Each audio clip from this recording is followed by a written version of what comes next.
यह कहानी एक ऐसे साधक की है जिसने प्रार्थनाओं से आगे जाकर ईश्वर से संवाद करना सीखा और अंत में उसे वो शक्ति मिली जो हर इंसान के भीतर छुपी है, जीवन को ईश्वर के साथ मिलकर बदलने की शक्ति। वीडियो के अंत तक आपको वो दृष्टि मिलेगी जो आपकी सोच, आस्था और जीवन तीनों को रूपांतरित कर सकती है। तो चलिए शुरू करते हैं। जब जीवन की सारी धारणाएं टूट जाती हैं, जब प्रार्थनाएं खाली लौटने लगती हैं, जब लगता है कि ईश्वर ने भी पीठ मोड़ ली है, तब कहीं ना कहीं एक यात्रा शुरू होती है अपने वास्तविक स्वरूप की ओर। समर्थ की भी शुरुआत ऐसी ही एक रात से हुई। वो रात बाकी रातों से अलग नहीं थी। वही अंधेरा कमरा, पुराना पंखा जो धीमी आवाज में कराह रहा था और तकिए पर आंखें गड़ाए बैठा एक हारा हुआ मनुष्य। उम्र ज्यादा नहीं थी, बस 25 के आसपास, लेकिन चेहरा ऐसा लग रहा था जैसे वर्षों का जीवन जी चुका हो। ना नौकरी में स्थिरता थी, ना रिश्तों में अपनापन। माँ बाप की नजर में वह एक बोझ था, समाज की नजर में निकम्मा और खुद की नजर में शून्य। उस रात समर्थ ने ठान लिया था कि अगली सुबह नहीं देखनी है। यह निर्णय कोई आवेश में लिया गया नहीं था, बल्कि एक थकी हुई आत्मा का निष्कर्ष था। उसने छत से लटकते पंखे की ओर देखा और आंखें बंद कर लीं, लेकिन तभी एक अजीब सी गंध कमरे में भरने लगी। धूप, चंदन और मिट्टी की मिश्रित खुशबू, वो सुगंध जैसे किसी दूसरे लोक से आई हो। अचानक कमरा धुंधला होने लगा और समर्थ की आंखों के सामने एक गुफा उभरने लगी। वो कोई सामान्य सपना नहीं था। गुफा के अंदर एक बूढ़ा साधक बैठा था, आंखें बंद, शरीर तपस्वी सा और उसके चारों ओर प्रकाश का आभा मंडल। उसने आंखें खोली और सीधे समर्थ को देखकर कहा, अब उठ, तू मरेगा नहीं, तू चलेगा। भरोसे में सोया बहुत, अब चलना सीख। समर्थ की सांसें तेज हो गईं। वह चौंक कर उठा। पसीने से भीगा शरीर, धड़कनों का कोलाहल और हृदय में भय से ज्यादा एक नई हलचल। यह कैसा सपना था? कौन था वो साधक और उसने उसके बारे में कैसे कहा कि तू चलेगा? अगले दिन समर्थ ने उस दृश्य को भुलाने की कोशिश की, लेकिन मन लगातार उसी दृश्य में लौट जाता। वह अपने इलाके की एक पुरानी लाइब्रेरी गया, जहां वो अक्सर शांति की तलाश में जाया करता था। लाइब्रेरी के सबसे कोने में रखी एक किताब ने उसका ध्यान खींचा। संहिता आत्मबोध, एक बहुत पुराना ग्रंथ जिसकी भाषा पहली नजर में जानी पहचानी लगती थी, लेकिन पढ़ते ही अक्षर गायब हो जाते। उसे आश्चर्य हुआ। उसने उस किताब को फिर से पढ़ना चाहा, लेकिन हर बार अक्षर झिलमिलाकर अदृश्य हो जाते, जैसे वो किताब कह रही हो, तू अभी तैयार नहीं है। लाइब्रेरी का मालिक एक बूढ़ा व्यक्ति था जो कई वर्षों से चुपचाप वहीं बैठा रहता था। समर्थ ने उससे पूछा, ये किताब अजीब है, पढ़ते ही अक्षर गायब हो जाते हैं। वृद्ध ने मुस्कुराकर जवाब दिया, ये किताब नहीं, एक चेतना है। ये सिर्फ उन्हें पढ़ने देती है जो स्वयं को खाली कर चुके होते हैं। मैं तो पूरा खाली हूं, समर्थ ने कहा। नहीं, वृद्ध बोला, तू टूटा हुआ है, खाली नहीं। टूटे हुए पात्र से शब्द बह जाते हैं। जब तू खुद को जोड़ लेगा तब अक्षर दिखने लगेंगे। ये उत्तर सरल नहीं था, लेकिन उसमें कोई गहराई थी जो समर्थ को पकड़ गई। उस रात समर्थ ने पहली बार किसी ईश्वर से नहीं, अपने आप से बात की। वह घंटों चुपचाप बैठा रहा, बिना किसी पूजा, बिना किसी मंत्र के, केवल मौन।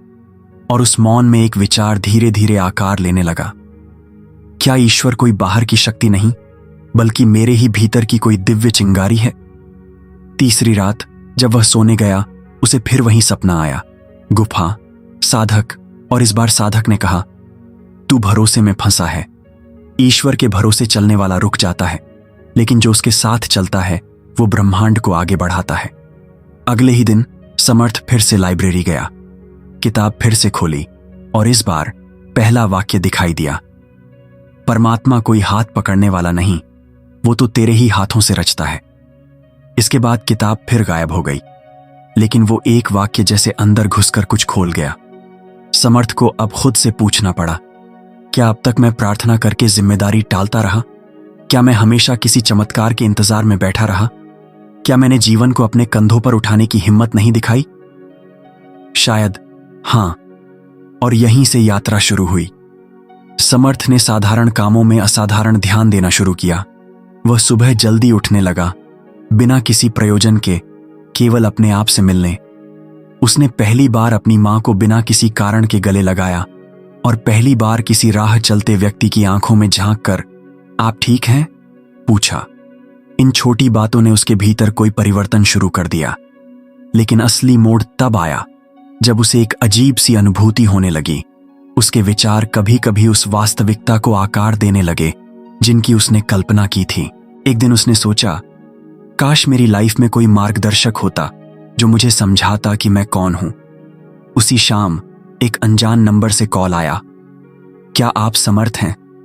हमें आपकी प्रोफाइल ऑनलाइन मिली। हमारे ध्यान सत्र में आप जैसे लोगों की जरूरत है।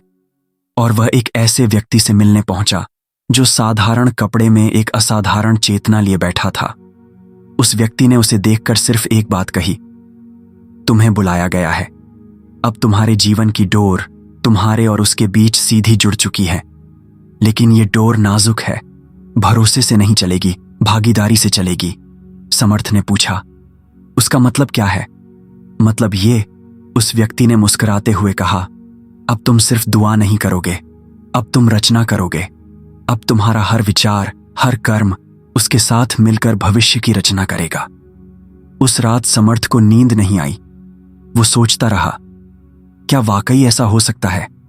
क्या मैं भी उस परम सत्ता का सहनिर्माता बन सकता हूं? क्या मैं भी ईश्वर के साथ चल सकता हूं, ना कि उसके पीछे?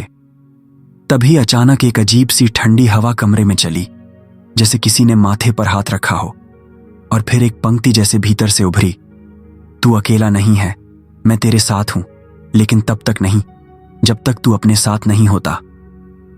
समर्थ का शरीर कांप उठा।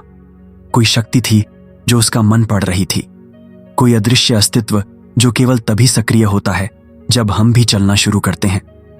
अगली सुबह समर्थ ने सबसे पहले पंखे को देखा जहां से उसकी पुरानी कहानी खत्म होनी थी।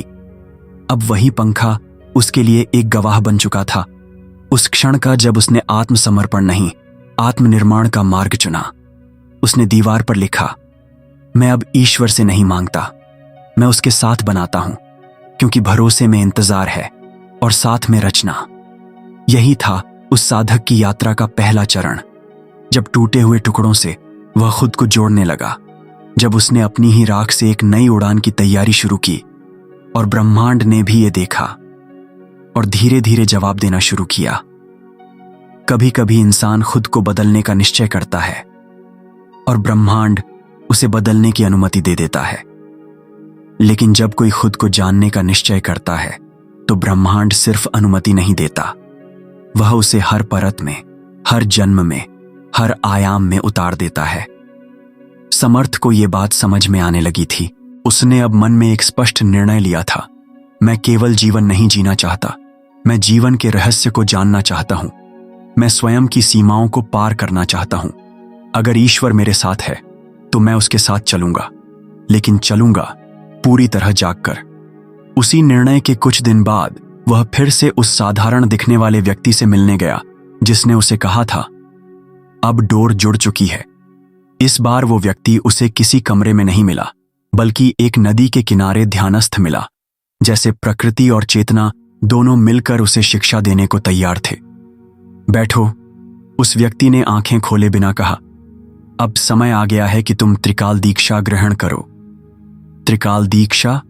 समर्थ ने धीमे स्वर में पूछा। हां, वह बोला, एक साधना जो तुम्हें 3 कालों की झलक देगी। तुम्हारा भूत जो अब भी तुम्हारे भीतर जकड़ा है, तुम्हारा वर्तमान जिसमें तुम्हारा अहंकार छिपा है, और तुम्हारा भविष्य जिसे केवल तुम बदल सकते हो अगर तुम अपने प्रारब्ध को समझ सको। समर्थ कुछ समझ नहीं पाया, लेकिन उसे कोई डर नहीं था, सिर्फ एक अजीब सा आकर्षण, जैसे किसी अनकहे वादे की ओर खींचता जा रहा हो। उसने आंखें बंद की और जैसे ही साधक ने उसके माथे पर अपनी 2 उंगलियां रखीं, एक अजीब कंपन उसकी रीढ़ से ऊपर चढ़ने लगा। फिर चारों ओर अंधेरा हो गया और जैसे किसी समय सर्पिल में वह गिरने लगा हो। एक के बाद एक दृश्य आंखों के सामने आने लगे, कुछ धुंधले, कुछ स्पष्ट, लेकिन सभी परिचित से। उसे पहला दृश्य दिखा, एक युद्ध भूमि, कोई अतीत का युग जहां वह एक सैनिक के रूप में खड़ा था, हाथ में तलवार, आंखों में क्रोध। सामने उसका ही छोटा भाई खड़ा था, और उसने आदेश पर उसे मार डाला। उसके बाद उसका जीवन दुख, अपराध बोध और आत्महत्या में समाप्त हो गया। यह दृश्य उसे भीतर तक हिला गया। दूसरा दृश्य, एक महंत के रूप में वह एक मंदिर का प्रमुख था, पर भीतर से अहंकार से भरा हुआ। वह सोचता था कि वह ईश्वर का प्रतिनिधि है, लेकिन उसने कई लोगों को उनकी श्रद्धा पर शासन करके दबाया। अंत में उसकी मृत्यु मस्तिष्क पक्षाघात से हुई और आत्मा पश्चाताप में फंसी रही। तीसरा दृश्य, एक युवा सन्यासी के रूप में हिमालय में बैठा था, पर साधना अधूरी छोड़कर भाग गया, क्योंकि उसे डर था कि अगर वह पूर्ण चेतना में गया तो वह इस संसार से कट जाएगा। यह वही अधूरी साधना थी जिसे इस जन्म में फिर से पूरा करने का अवसर मिला है। उसने फिर से संहिता आत्मबोध खोली और अब पूरी किताब उसके लिए खुल गई। शब्द उसमें प्रवेश कर रहे थे, जैसे कोई अदृश्य शक्ति उसे आत्मज्ञान दे रही हो। हर पंक्ति जैसे चेतना की एक सीढ़ी थी। जो अपनी भावनाओं को पकड़कर बैठा है वह उन्हें बदल नहीं सकता। जब तू शांत होता है तभी परमात्मा बोलता है।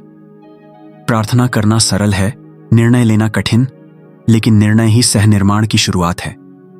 अब समर्थ को वो पहला सपना याद आने लगा जब गुफा में साधक ने कहा था, तू चलेगा। हां, अब वह चल पड़ा था, न भाग्य के भरोसे, न चमत्कार की आशा में, बल्कि पूरे होश के साथ अपने कर्मों की जिम्मेदारी उठाकर ईश्वर के साथ मिलकर जीवन को नया आकार देने।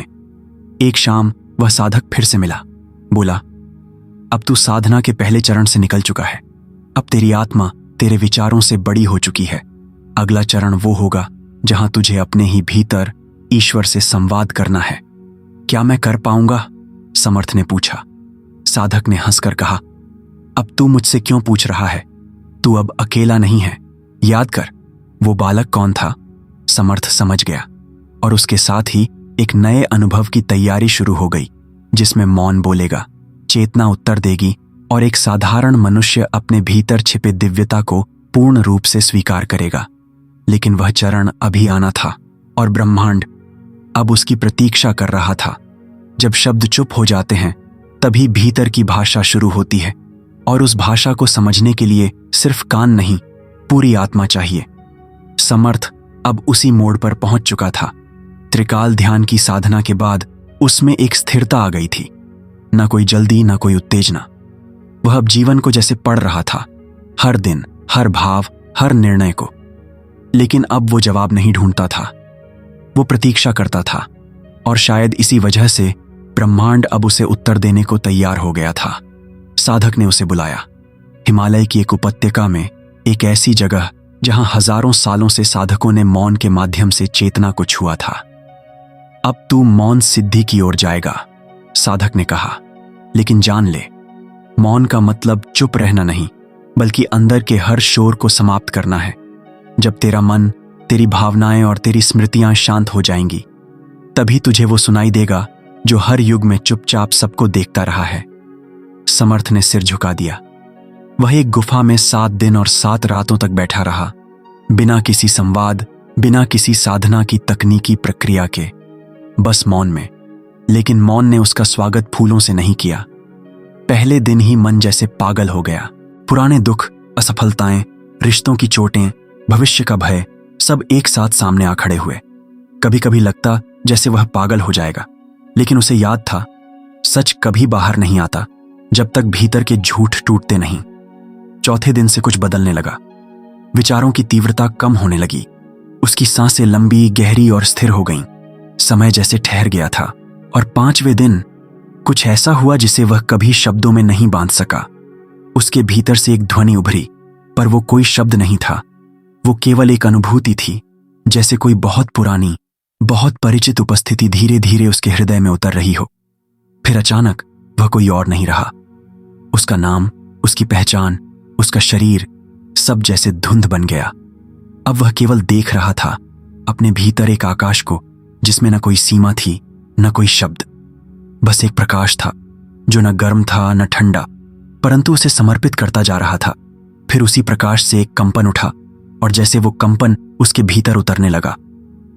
अब तू तैयार है। ये शब्द नहीं थे, ये संवेदना थी जो उसके भीतर आई और पहली बार समर्थ ने ईश्वर की चेतना को सुना, बिना किसी मध्यस्थ, बिना किसी धर्म ग्रंथ, बिना किसी पुजारी के। उसने सवाल किया, तू कौन है? उत्तर आया, मैं तू हूं, उस समय का जब तू समय से परे था। मैंने तुझे खोजा इतने वर्षों तक। समर्थ ने पूछा। नहीं, चेतना बोली, मैं तो सदा तेरे भीतर था, तू बाहर खोजता रहा। जिस दिन तू भीतर बैठा उसी दिन मैं प्रकट हो गया। ये संवाद चलता रहा, बिना भाषा, बिना आवाज, केवल मौन में। उस रात के बाद जब समर्थ गुफा से बाहर आया, उसकी आंखों में कुछ बदल चुका था। अब उनमें डर नहीं था, प्रश्न नहीं थे, अपेक्षा नहीं थी। अब वहां प्रत्युत्तर था, एक मौन उत्तर जो हर परिस्थिति में, हर भाव में स्थिर बना रहा। साधक मुस्कुराया, अब तुझे मौन सिद्धि मिल गई है। अब तू बोलेगा कम, सुनेगा कम, पर अनुभव बहुत करेगा। और अब तुझे अगला ज्ञान मिलेगा, सहस्त्रजन का। क्योंकि जिसने ईश्वर को पाया है, अब उसे सिर्फ पूजना नहीं, उसके साथ रचना करनी है। समर्थ अब गांवों में, नगरों में घूमता। वो किसी को उपदेश नहीं देता, बस मौन में बैठता। लेकिन लोग खींचे चले आते, उनके भीतर कुछ बदलने लगता। कई कहते, जब आप पास होते हैं तो हमें लगता है कि कोई भीतर बोलता है जो कहता है सब ठीक है। एक दिन एक महिला ने उससे कहा, मैंने जीवन में कई गुरु देखे हैं, पर आप कुछ नहीं कहते और फिर भी हमें सब कह देते हैं। समर्थ बस मुस्कुराता, क्योंकि अब वो जान चुका था, शब्द मार्ग हैं, मौन मंजिल है। धीरे धीरे उसे दिव्य संकेत मिलने लगे। एक दिन ध्यान करते समय उसे एक दृश्य दिखा, एक टूटी फूटी झोपड़ी, एक औरत जो रो रही है और एक बच्चा जो सूखे खेत में कुछ बो रहा है। अगले ही दिन वह एक ऐसे गांव पहुंचा जो सूखाग्रस्त था और वही दृश्य सामने आया।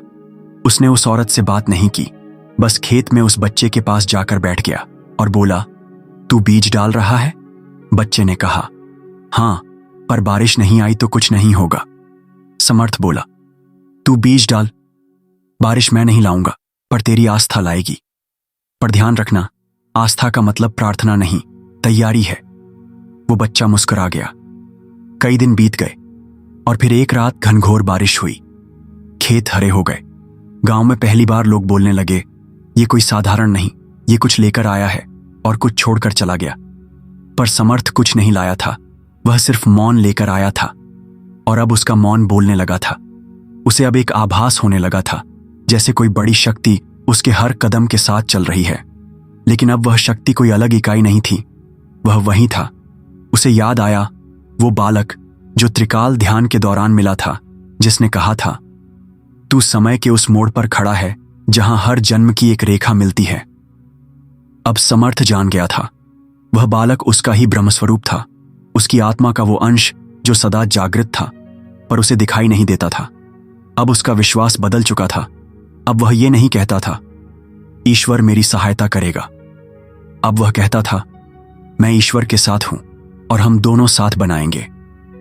यह विश्वास नया नहीं था, यह वही पुराना सत्य था जिसे युगों तक हम सुनते तो रहे, पर समझे नहीं। अब समर्थ अगले स्तर पर जाने को तैयार था, जहां उसे सिर्फ मौन में उत्तर नहीं मिलेगा, बल्कि विचार के स्तर पर सृष्टि के नियमों को छूने का अवसर मिलेगा। साधक ने उसे फिर बुलाया।